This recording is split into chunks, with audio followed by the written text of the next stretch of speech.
It's time for the fastest 30 minutes in real estate. Welcome to the Housing Hangout. Here's JP and Aliece Dice. Welcome into the Housing Hangout. I'm JP Dice. Aliece Dice. Wow, what an intro. I know. That one's got some pizzazz to it. What do they say? It's got some...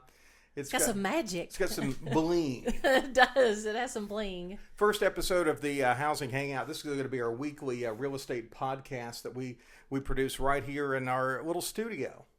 I think we're probably one of the few houses that have a TV studio built in. We do. We have one actually next door as well. I think they do a podcast over there, football related. They do. I think they talk about Auburn football. Let's talk a little bit about the Housing Hangout and a little bit about real estate, how we got into the real estate business. It was not our original jobs. Your original career, what were you? RN for many years. And before we get too deep into this, I know people love to see Garmin. Garmin has actually made he's made an appearance a few times with his tail. He's running around here. So if you wanted to see Garmin, you got Garmin as well. I've jokingly said the name of our company should be Orange Cat Realty. That would be cute. Yeah. That would be a huge hit.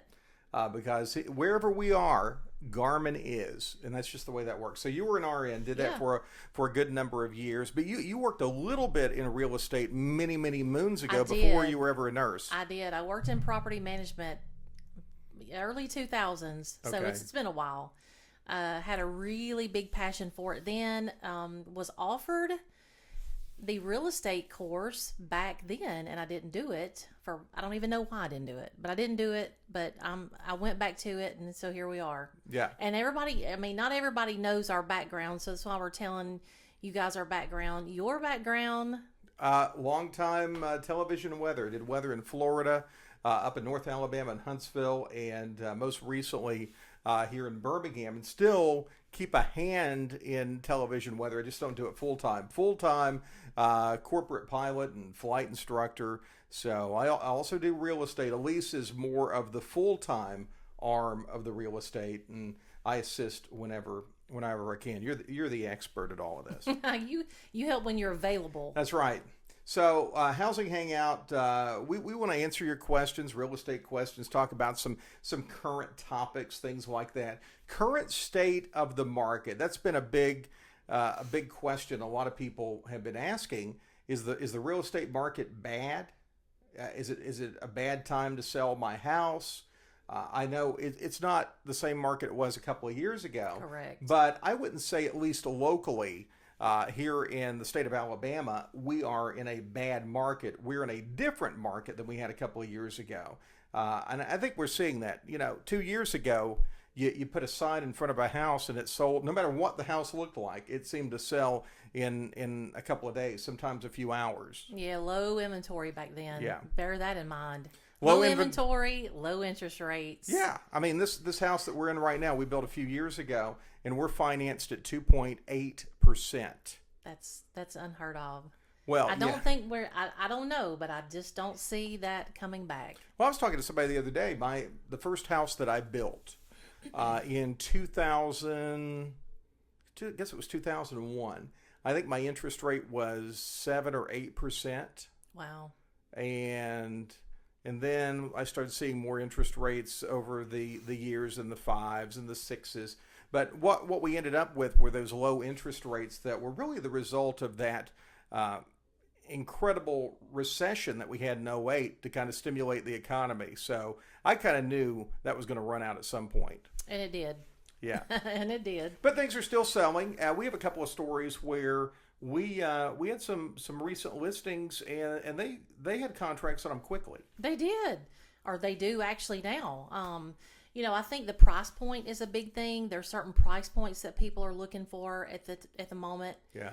And if they're priced correctly and in that sweet spot, they tend to really, really go fast. And that's another thing on pricing. You've got to price a home or a property correctly. That means don't overprice, and you don't want to underprice. Right. But this is all data driven. It's not like just magic. Hey, I've got this house and I can stick $700,000 on it when it's worth $500,000. I mean, we'd love to do that. We would all love to do that. But it doesn't work that way because right. other real estate agents and smart shoppers, they can see what the other houses are selling for in the vicinity, in the neighborhood. Correct. And if you are, getting the house with a mortgage, it's going to have an appraisal. Yeah. The appraisal is only going to go so far. And anything beyond that has to be paid, or the seller has to lower the price to meet that appraisal. So, it's one of those things where you can't just pull it out of the air. So you're telling me an overpriced house can sell if people are not really, the buyers are not super savvy with looking at the market data and they're cash buyers? I would say that, or they could just be, I know there's weird situations, weird cases where if a buyer just really, really wants a property, no matter what, who knows, maybe it was in their family or had family connections, or maybe, I don't know. They just got to have it. They've just got to have it. We were working with a client that just had to have a certain neighborhood at one point, and they were willing to pay over list to get that property. So it just depends on the person, the property, the situation, all that good stuff. But a lot of that really depends on the pricing's data driven. Yes, you as have a to, whole, you have to have it priced right. Yeah, it's not just this random number that you pull up and hope for the best. I think a couple of years ago, I think people probably were doing that, and they were probably getting it. But there is also, there's a pricing strategy that I see some people do, and I don't think it works. I know where this is going. Yeah, it drives me crazy. Where this is going. Well, I'm going to set my price way up here. I'll give you an example. Let's say the house is a $300,000 house. Well, per $300,000 per compare. That's right. Doing a compare. Yeah. Okay. Comparables. Okay. So they want to set the house price at $400,000. And the logic is, well, maybe we'll get a cash buyer. Yeah, and I'll just keep lowering it and lowering it and lowering it as necessary. And folks, this is not like selling an item on Marketplace, okay? No. You really, with a house, you kind, once that thing goes on the MLS, you need to reel the folks in the first couple of weeks, or that thing gets stale out there and it stops getting attention. Absolutely, and it gets stigmatized, like we always say. Yeah. If you have a car for sale, for instance, and and it sits out in Walmart. You go to Walmart and you see those cars sitting in the parking lot, and it says for sale. Let's say it sits there 6 months and it still says for sale. Are you gonna think, what's wrong with this car? Why is it still sitting? Will it even crank? Like, what's wrong with it? Well, I'll tell you right now. You see it on these social media forums all the time. I've got this property listed. It's not moving. Why is it not moving? Like everything else in life, it comes down to, generally, it's the price. It's the price. The price or the condition of the property. Even if the condition's bad, though. Even if the condition's not great, if you make it cheap enough, somebody will buy it. That's right. Yeah. If you make those adjustments for maybe bad carpet, damaged walls, and we can get a lot deeper than that. But if you make those adjustments for those problems, you'll find somebody that will be interested in it. So to give you an idea, current data, we're with Keller Williams Vestavia, hence the KWs here on the mic flags. Average days on market, and this is updated information. We get this every month in to our office. Shelby County, average days on market, 49.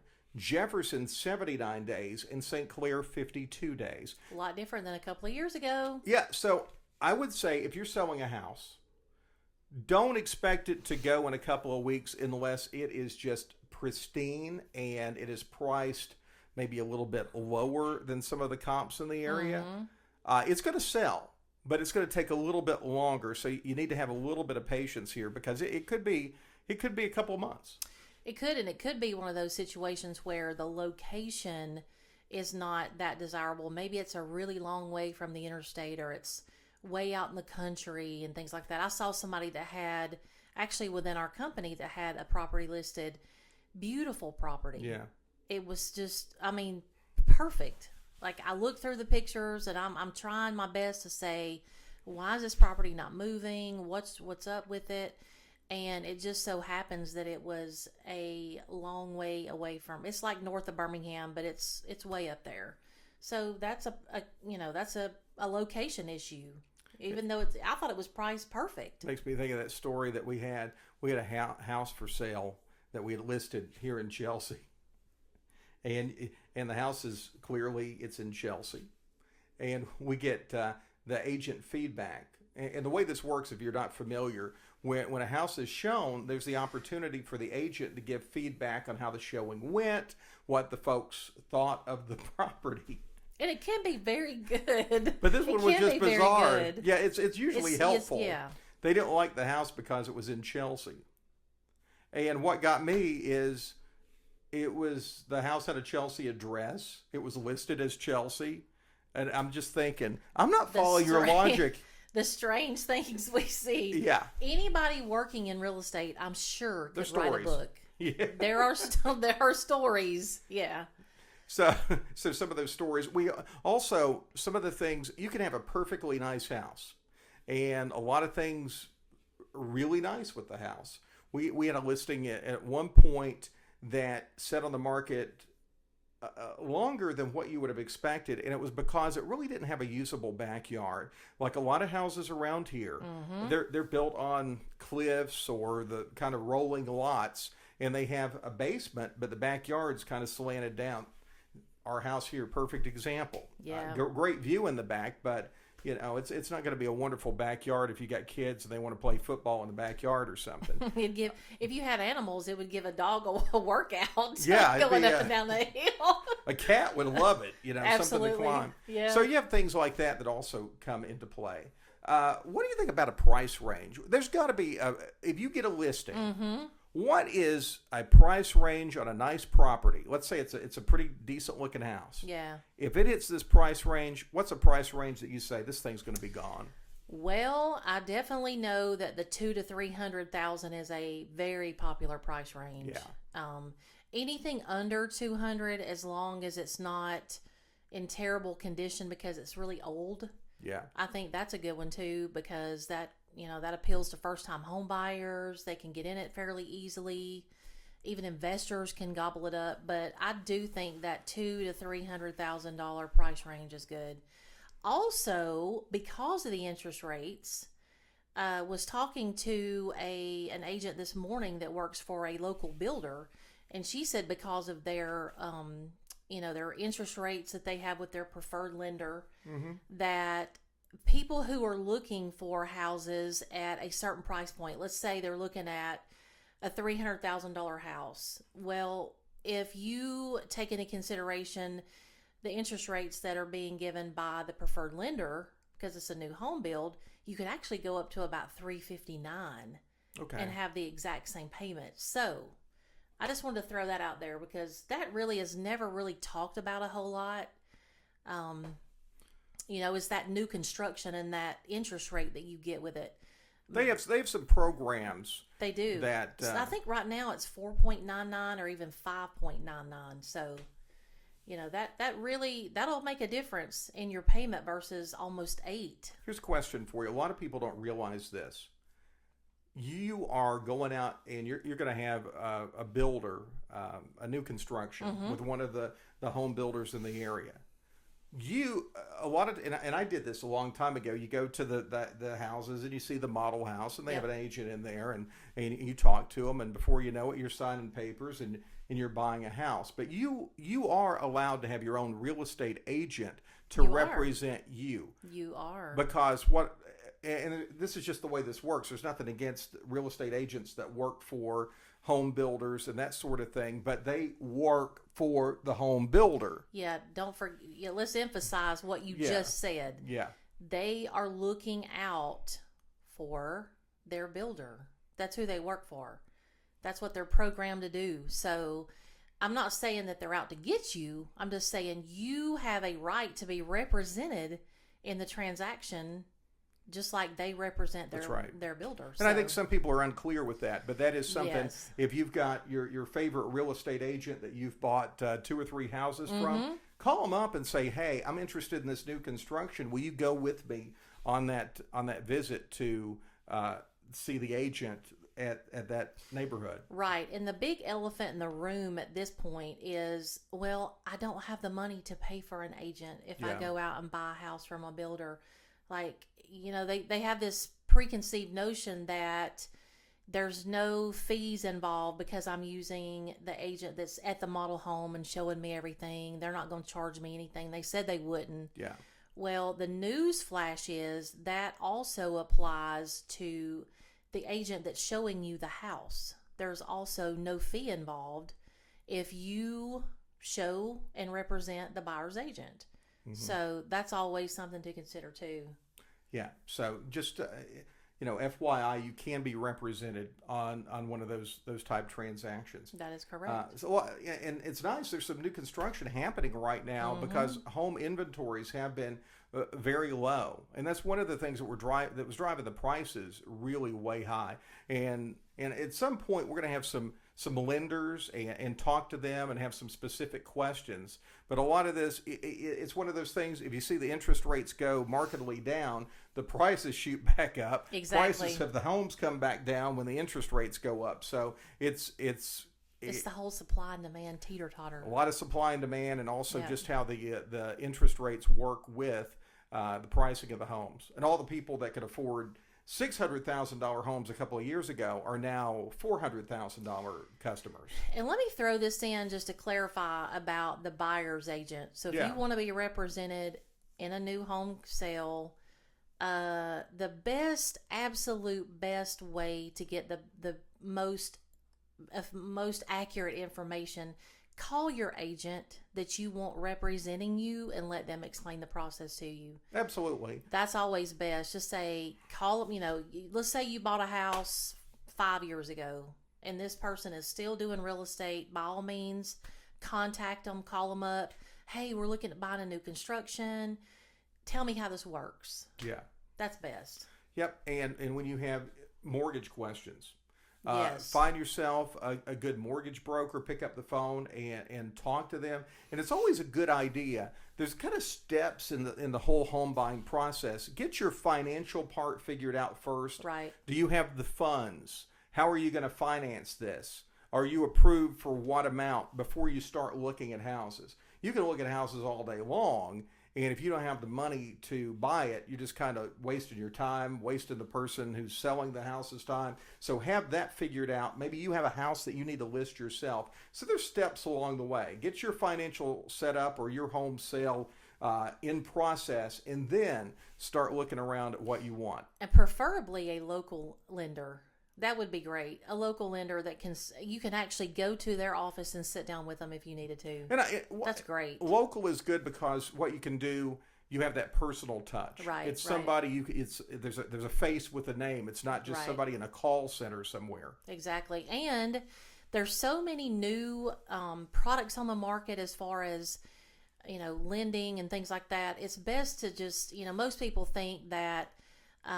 We have FHA, we have VA, we have conventional, and that's it, or USDA, and they're like, okay, that's it.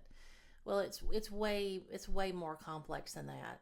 There's a lot of different lending products out there right now. I was reading where one actually has a 100% financing rate. Like they finance it all. You could actually qualify and not have to have any down payment at closing. And the other thing is, a common misnomer is you have to have a 20% down payment. That's not the case. No, there's much lower down payments than that, and there are some 100% financing options. So we'll have some mortgage lenders on brokers to talk about. Yeah, to break it all down. Yeah, because that's a whole different subject on its own that can be very confusing to the customer or the client.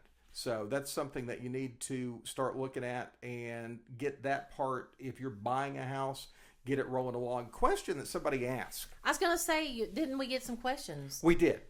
Number one, I'm selling my house. Yes. Do I need to paint? Do I need to do repairs? Do I need to spend that money? That's a great question. We hear that a lot. Yeah.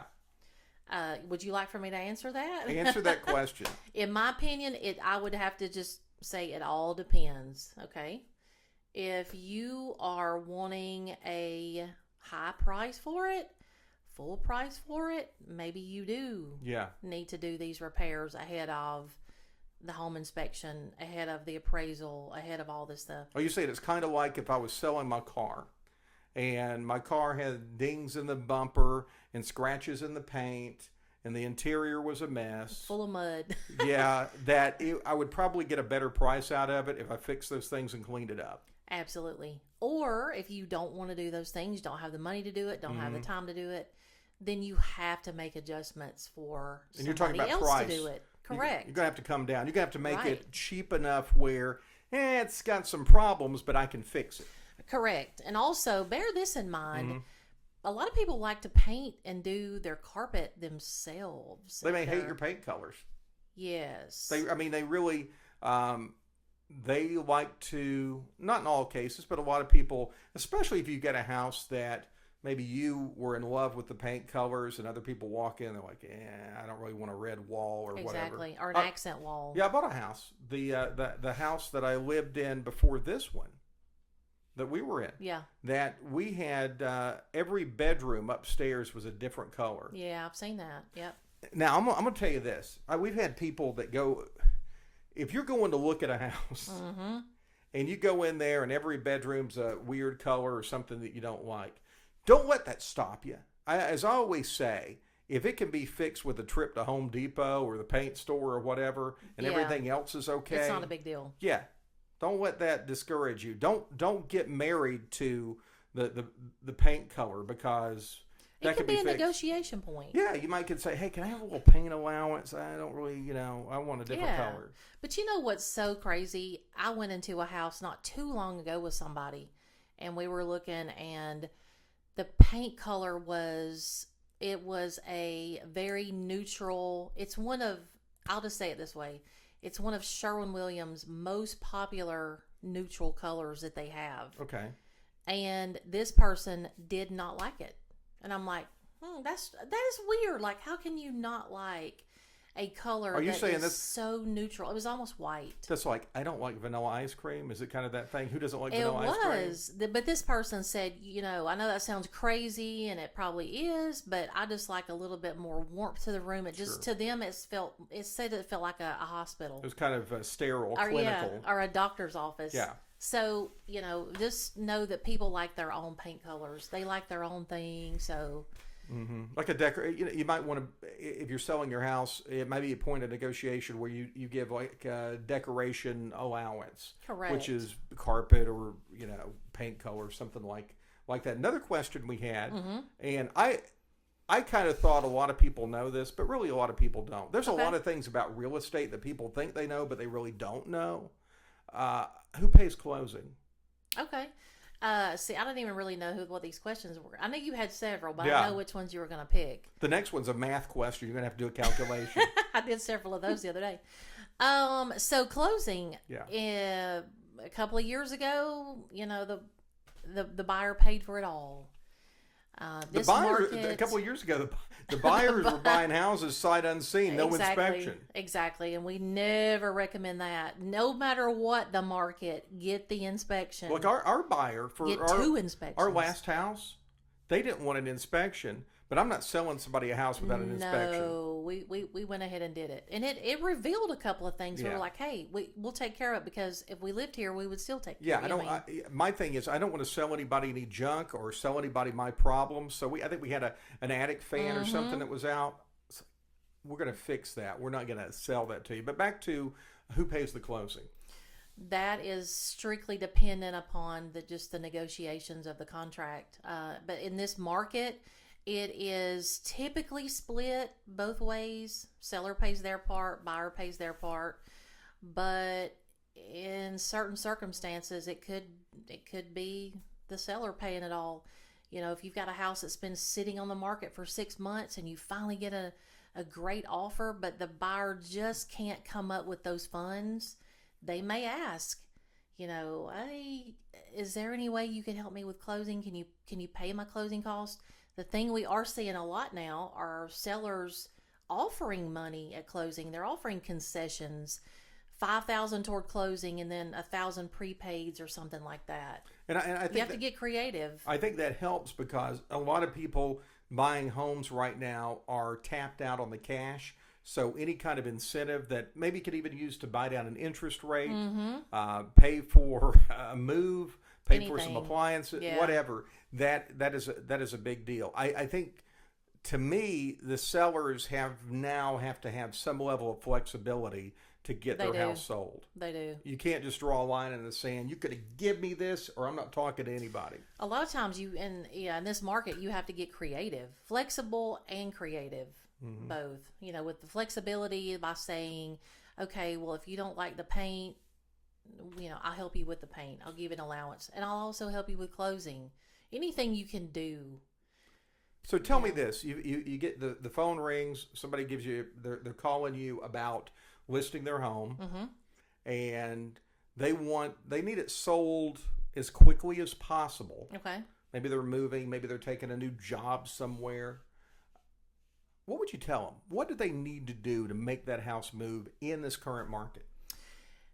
Get with an agent that's going to price it correctly. Number one, price it correctly. That CMA has to be done. It has to be accurate. Home needs to be in as best shape as it can be in. I tell people, put your best foot forward when you have this done. Make sure your real estate agent does professional photos. Yeah, not iPhone photos. And if you market it. And make sure your agent polices those photos. Sometimes even on occasion, a professional photo has something weird in it, like a garbage can, or why is there a bag of Doritos somewhere?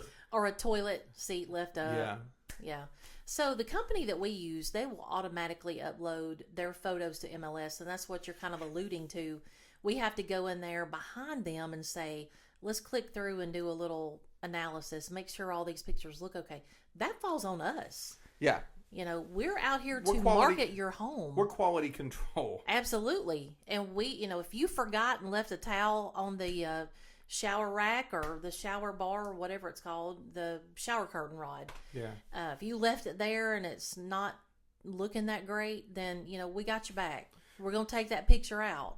Like I always say, we're not just a sign in the yard. We take you through this process. We don't put the sign in the yard, shake your hand, you don't see us again. This is a process, and we keep our hand in it because there has to be significant quality control. There has to be aggressive marketing to get as many eyes on that home as possible to get it sold quickly. That's correct. Yeah, that is correct. And, the marketing is everything. And that's where a lot of people, going back to your question, make sure you've got good marketing, priced correctly. If there is any odors in the home, get those out. I did a quick little reel back when I was doing reels, and it was the funniest reel ever. I was saying, you know what? I showed some houses this past summer, went into a house, smelled horrible. We couldn't figure out where it was coming from. Come to find out, the buyer kind of went over there by the refrigerator and was like, I think it's coming from this refrigerator. And were you playing Find That Smell? Well, she just did a quick look, and there was something in there with not a good appearance to it. So was there something that had fur on it? Absolutely. So those smells can come out. Another thing that can get stinky is carpet. Okay, dirty carpet, air filter. Like the returns for the HVAC. Those need to be cleaned or taken out and changed every 30 days. I'll tell you something, it's a deal killer. They will they walk in, they walk out. I know what you're going to say. If there's a house that smells like cigarette smoke. Yes. You're going to and don't trust your own nose. No, have somebody come in. Have an external nose come in, a non-biased nose come in that will say, the house smells funny, or it smells like smoke, or whatever, because that's got to be fixed. They will just walk in, and these folks discriminate. They're like, it didn't smell right, I'm out. I've seen buyers go in and be gone from a property in 3 minutes. Yeah. They walk in, they smell smoke. They're like, I can't do it. My child has asthma. I have allergies. I'm afraid we'll never get the smell out of here. They're just afraid that they can't get it out. Yeah. And it takes some work to get it out. I mean, you've known some people who had to actually repaint their home because their walls were yellow. Yeah. From the nicotine. Yeah. So it's a problem. Those it are can some be a problem. Those are some no-go items. But, yeah. Litter boxes. Yeah. Please make sure the litter. I love cats. Y'all know I love cats. And we got Garmin's around here somewhere. But yeah, that we have that automated the litter robot, which is a great tool. It really does a decent job. It's great, but it only. I mean, you have to empty out the little tray that catches things, and you have to keep up with that and all that good stuff. But yeah, just pet odors, cigarette smoke, dirty stuff. Oh, another thing. People never think about this either. Yeah. Is around the base of the toilet. It can get nasty. And there's a ton of like cleaning videos on TikTok and stuff. You know what it shows you? Yeah. It says to use shaving cream. Spray out that old-fashioned shaving cream around the like base. Barbasol type stuff? Yes, around the base of a toilet, and kind of get your gloves on and smear it around the base of your toilet and just let it sit for like 30 minutes. It totally neutralizes stinky stuff. So we hate stinky stuff. We hate stinky stuff. So if you've noticed a weird funk in your bathroom, maybe it's coming from there. Just get rid of all the stinky smells. Make it very presentable. Make it a very welcoming environment to people that are coming in to purchase your home. Yeah, because they're going to be picky these days. Something that we have started, that we have gotten into, which I think is pretty cool. For forever, people were hitting us up. Hey, we want to buy a house at the beach, a coastal property, something down south. And we were kind of like, oh my gosh, we're here. I don't know how we're going to do this. I don't know who to send you to. But an agent that works in our Keller Williams family that we're super excited about, who covers Mobile in Baldwin counties. So if you're looking for the Orange Beach house or something at Gulf Shores, or maybe Mobile or Fairhope or wherever down south, Natalie Orzo is working with us. Had the opportunity to talk to her. You had the chance to talk to her, kind of let people get to know her. That's right. And here's our little talk about that coastal property with Natalie. Why do you like living along the Gulf Coast? I just love the way of life. It's just super easy. It's beautiful. Go look at the sunset every single night. Know your neighbors. It's just a very easy, simple way of life down here. Absolutely. It's like being on island time. It's a place that I would frequently visit. We have an airplane, and we'd go down there to the Gulf Coast, and my wife and I would hang out. Great restaurants too, and of course the scenery is wonderful. So let's talk price range. When you start talking about coastal communities, a lot of people think, I can't do this. It's going to cost $1 million to live down there. And while you do have those properties, there's a wide variety of prices, right? That's correct. I would say you could have, a condo in the 400s all the way up to $3 million.